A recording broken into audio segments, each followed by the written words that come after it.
Peace be upon you.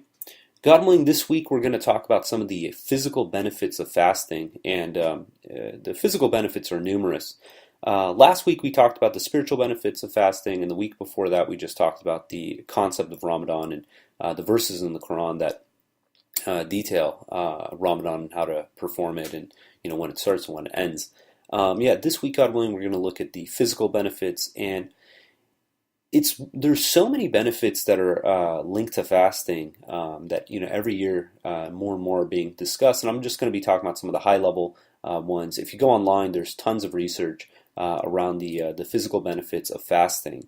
And fasting during the month of Ramadan, it restores our expanded stomachs to a normal size. This is one of the common kind of known facts, is that when we're fasting, we're thinking that, when we're going to break our fast, we're going to eat so much and it's going to be so delicious. But we come to realize pretty quick that, during that prolonged period of starvation, our stomachs have gone back to its normal size and we can't consume as much as we used to, which is a great thing because it's going to curb our appetite.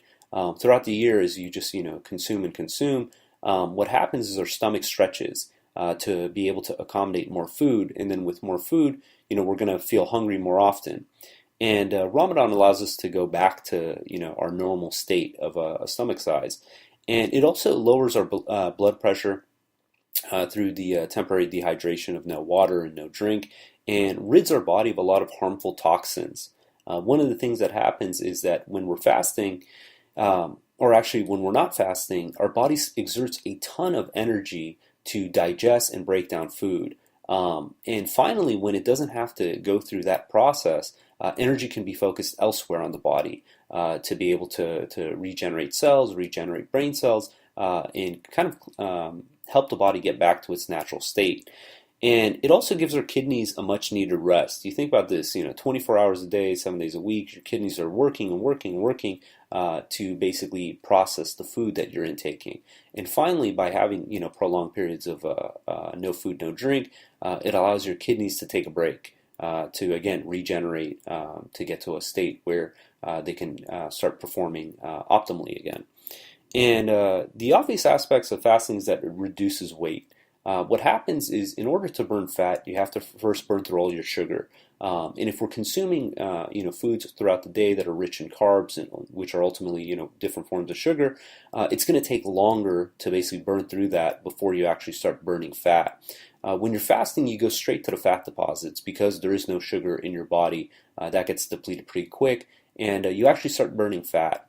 And when you burn fat, you lower your risk of heart disease, and there's numerous other benefits. A lot of people, it's sadly, as opposed to having issues with malnourishment in the world, have more issues with obesity and overeating. And fasting allows us to basically go back to our normal state. So let's look at some of the aspects of fasting, some of the physical benefits that fasting provides to us, and ultimately, when we have healthy lives, it's going to allow us to be, God willing, better people, less stress, happier people. And the obvious thing is that fasting helps us lose weight, like we mentioned. It reduces the stomach size, but it also allows our appetite to get back to a more normal kind of habit, as opposed to eating because, hey, it's 12 o'clock and I got to eat lunch, or it's 6 p.m. I got to eat dinner. You're actually eating now because you're hungry. Because when you always have food around you, you always have snacks, and at a moment's notice you can kind of just consume. You forget what it means to actually be hungry. And your body is now just reacting in the sense of just convenience. It's like food tastes good, so I'll just want more of it, and it makes me happy, so I'll just continue eating more. And then when you abstain from food and drink, from sugars and sweets during the whole day, all of a sudden you realize what hunger really means. And it allows you to go back to a state where you actually appreciate food. And it's no longer just a passive activity where you just open the fridge and consume a bunch of calories. It becomes a more deliberate process, and hopefully, after Ramadan, with our reduced stomach sizes and our true understanding of hunger, we can eat in moderation. This is one of the things that it's very easy in most society, with the abundance of food and water and drink, to forget what it means to eat and drink in moderation. And it's actually one of the commandments in the Quran. is that we eat and drink in moderation. But as our stomach expands, all of a sudden we can consume more food, and it takes more and more to get full.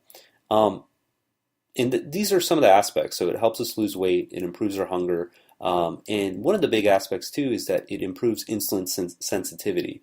One of the things that you'll hear a lot of nutritionists and physical therapists and sports medicine in the people who study sports medicine and personal trainers, they'll talk about is the importance of insulin sensitivity. Now, insulin, it spikes each time that we consume sugars. And what happens is you're consuming more and more sugars and carbohydrates, which are just other form, carbs are just another form of sugar. Your insulin sensitivity diminishes, and this leads to diabetes. And there's two kinds of diabetes. One diabetes is where your body just stops producing insulin, and the other one is where it stops responding to insulin.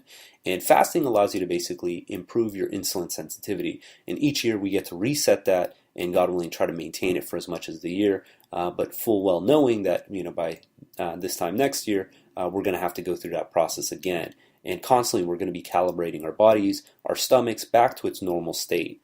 And what's really profound about all this is, so these are some of the more obvious aspects of fasting and the effects of the body when you go into the moment of actual, feeling of starvation, hunger, true hunger in its sense. But one of the aspects that's less known is the effects of fasting towards longevity.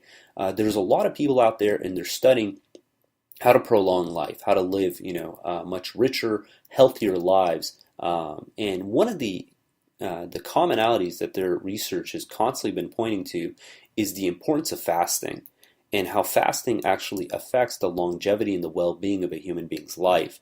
And what's really fascinating about that is because, again, as your body exerts all this energy to process food, to consume food, to break down food, finally, when you get into a state of fasting, your body can regenerate other aspects of itself, regenerate the cells, throughout your entire digestive tract, your entire immune system, and be able to get back to a state of healthy living.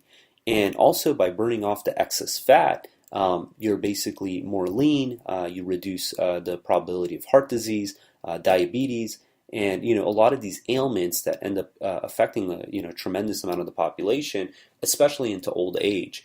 And the other aspect of fasting is that it actually helps with acne and clears the skin, which again seems kind of counterintuitive.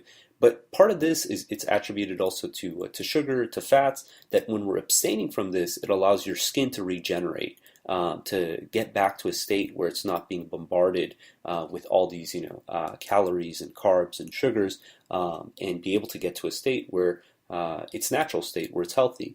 And the other aspect of fasting that's pretty awesome is how it affects the brain function. For the longest time, they used to think that brain cells, once you lose them, you never get them back. And one thing that they found out is that when you get into periods of fasting, that actually it's called the protein's called brain-derived neurotrophic factor, BDNF. It's reproduced, and this is a counter to diseases like Parkinson's and Alzheimer's. And by producing BDNF activates brain stem cells to convert into new neurons and triggers numerous other chemicals that promote neural health. So when we go into fasting, all of a sudden we're promoting neural health. We're allowing our brains to regenerate, which for the longest time they thought that once you lose brain cells, you're done. You're never going to get those back, and it's kind of the reality that people accepted. And now they're finding out that with prolonged periods of fasting, brain cells are able to regenerate. And the other aspect of fasting that has huge benefits is the improvement of our immune system. So our immune system is the defense against germs and viruses and external factors that affect our body. And they found out that fasting, because it reduces free radical damage and regulates inflammatory conditions in the body, that it actually starves off cancer cells from formation, because cancer feeds off sugar. And when your body stops, consuming mass amounts of sugar and carbs, all of a sudden the amount of cancer within a human being is diminished. And it says here, it says, in nature, when animals get sick, they stop eating and instead focus on resting. This is a primal instinct to reduce stress on their internal system so the body can fight off the infection. We humans are the only species who look for food when we are ill, even when we do not need it. And this is something that, culturally has kind of been ingrained in us, that we just need to eat, eat, eat. But in all honesty, it's the energy that's being exerted to break down the food is taking away from our immune system to being salvaged and regenerated. And sometimes it's better to not eat food and be able to have our bodies take its natural toll and improve, focus that energy towards, infection, fighting off cancer cells, and getting back to a healthy state. And here's a quote from one of the researchers. It says, "We could not predict that prolonged fasting would have such a remarkable effect in promoting stem cell-based regeneration of the hematopoietic apologies if I said that wrong, system. When you starve, the system tries to save energy, and one of the things it can do to save energy is to recycle a lot of the immune cells that are not needed, especially those that may be damaged. What we started noticing in both our human work and animal work is that the white blood cell count goes down from prolonged fasting. When you refeed, the blood cells come back. So what happens is that these immune cells, they're damaged over time from continuous wear and tear, that they're actually being able to be recycled and be built anew during prolonged periods of fasting. And it's pretty awesome. I mean, you could look at the research as far as how fasting affects is able to treat cancer. And in one study, it says, this is from the National Institute of Aging. It says a study from the Scientific Journal of Aging found that cancer patients who included fasting into their therapy perceived fewer side effects from chemotherapy. All tests conducted so far show that fasting improves survival, slow tumor growth, and limit the spread of tumors. And I mean, this is just a subset of all the benefits, the physical benefits of fasting. And the beauty is that, God designed the human being. God knows exactly what our weaknesses is and what we need to do to get back to our healthy state of living. And God instituted fasting, obviously, for the spiritual benefit, for the growth and development of our soul, but also for the physical benefits.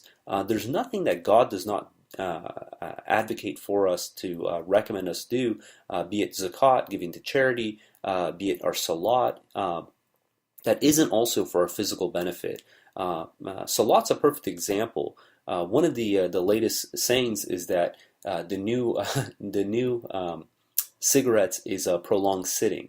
That they have just as much of a detrimental effect on the human physiology as smoking. And one of the things that the salat does is it promotes this constant movement, that we're not going to be sitting in one position for too long, because you got to get up, you got to do ablution, you got to do the prostration and the movements. And this seems so small, but in all honesty, what happens is having that full range of movement from the ground back to standing, back to the ground. It forces your body, the blood flow and everything, in ways that we're just coming to understand. Sponsor healthy living, and there's all these movements now with standing desks, and people who have treadmill desks, and different ways of incorporating movement in their day-to-day activity. And this is something that, obviously the biggest benefit of the salat is the remembrance of God, making direct connection with God, but there's also this physiological benefit. And it's the same thing with fasting, it's the same thing with charity. You see that, when you give to charity, it's not only for the sake of your soul, but you actually get all kinds of positive effects emotionally, psychologically, from giving to charity. It puts things into perspective, and fasting is no different. And by no means am I a doctor. I'm just kind of looking up some of the facts around fasting, but it's always good to do your own research and come to your own conclusions about this, because this information is always subject to change, and new findings are always discovered. But the one thing we know is that the benefits of fasting are extensive, and God would never have advocated something that isn't for our own good, both spiritually and physiologically. So, God willing, we're going to end there. If you guys got any comments or questions, hit us up at QuranTalk@gmail.com, or send us a note at TalkQuran on Twitter. And until next time, peace and God bless.